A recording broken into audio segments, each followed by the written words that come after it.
tell us a bit about who Prince Charming is? Because even in the original animated film, we never really knew who he was. No, we don't get to know who he is, but I think first and foremost, just like Cinderella is a daughter, he's a son, and he's a friend, and he's a soldier, as well as a prince. There's all these other elements to him that you get to know in this film.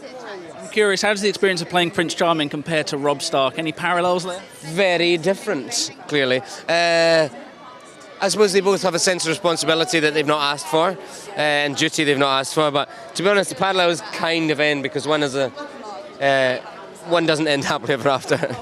You talk about working with Lily and, of course, Ken behind the camera. It's a joy every day. Lily couldn't be more perfectly cast. She's generous and giving and kind and strong and brave and all these qualities of Cinderella. And Ken's, you know, not only an amazing director but actor and helped guide me through this process. And the three of us have a great working relationship, hence why we're working together on stage in 2016.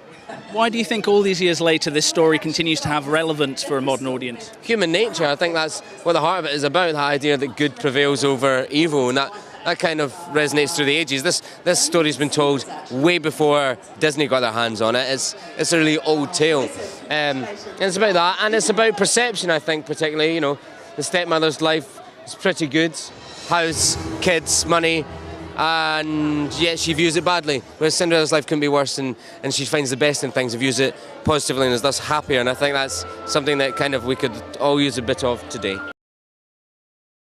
I had so much fun being part of the Wicked family. We thought we were the best. We thought we had the best costumes, the best hair. We couldn't understand why the prince didn't want to pick one of us, but we loved it. And Kate, me and Holiday were really big fans of Kate, obviously. So we were a bit scared to meet her. And then when we met her, she was so kind and funny and generous, and she's obviously incredible. So to work with her was a huge honour, and I'm still a bit excited about it, even though it's already happened.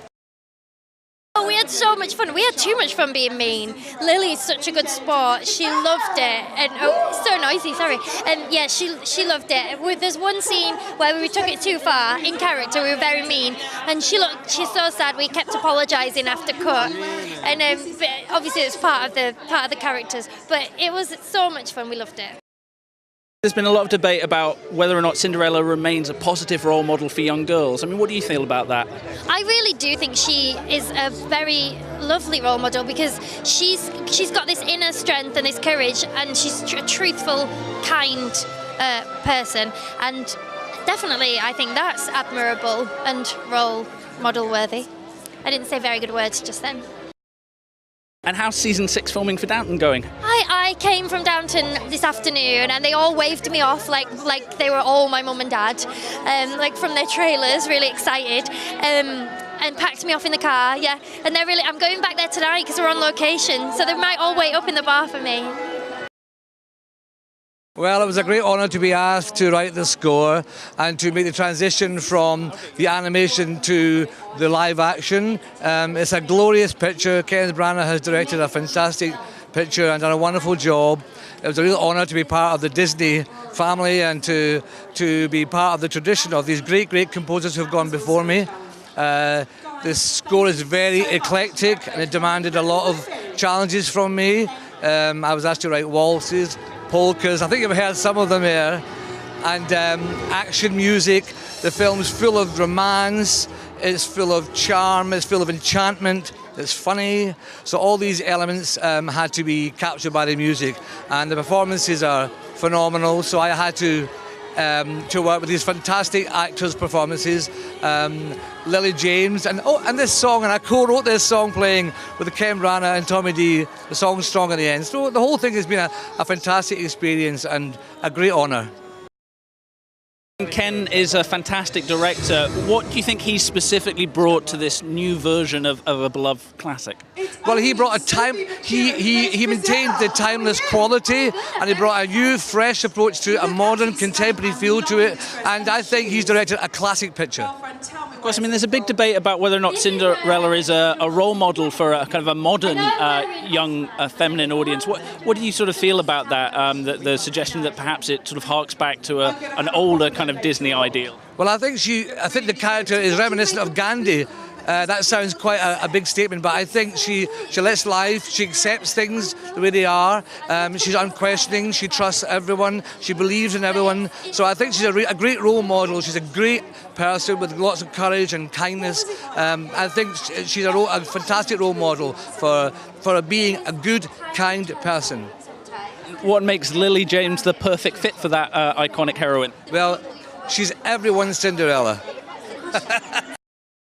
I mean, Helena I've known for years and years, and we worked together on Frankenstein a long time ago.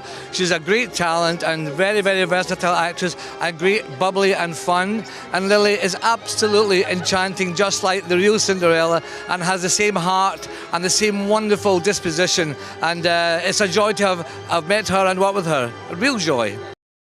It's not a musical in the same way that the original animated film is. No, it's not. It's not a musical, but it has very strong musical presence here, and thanks to Ken Branagh's love of music and also the nature of the film. But there are two songs at the end, in the end title sequence, "Bibbidi Bobbidi Boo," with a Scottish accent, and "A Dream Is a Wish Your Heart Makes." And I worked very closely with Helena Bonham Carter and Lily James, who both did a fantastic job. As you'll hear, it's a beautiful job they've done. Fantastic.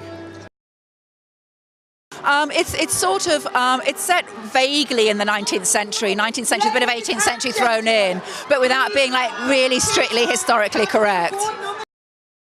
There's not one inspiration. The inspiration comes from lots of different sources, and the inspiration for each character is different. Do you know what I mean? So it's a difficult question to answer. It's a bit too broad a question to answer in one go.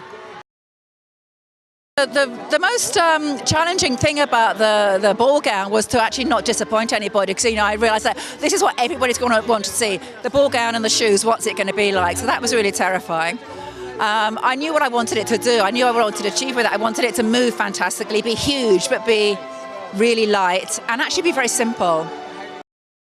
People seem to have focused an awful lot on this issue of the corset and the waistline. How do you feel about it? I have no idea why, when there's a whole film to watch and there's so much other positive things to talk about with this. I actually do not understand why anybody wants to talk about a waistline. Everybody has a waistline. All the girls have waists. All the girls have big dresses. I don't.